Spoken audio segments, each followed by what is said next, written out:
Hello everyone, and in today's video we are going to be taking a look at the Blue R1 HD.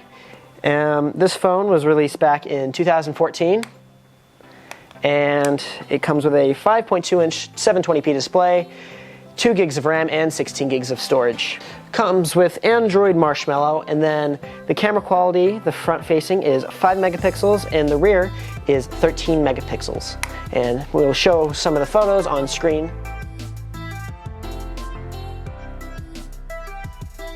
The rear facing, this is our boy, businessman, cameraman. Yes.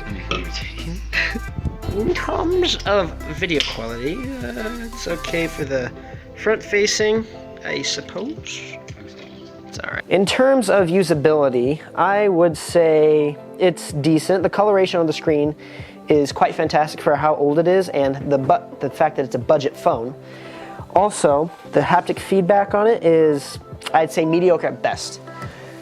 I wouldn't recommend it because this came out 4 years ago now, and for starters, it does not have a replaceable battery like some older phones, which can extend the life. Lithium-ion batteries eventually die, and this one is probably going to be on its last legs here in a little bit.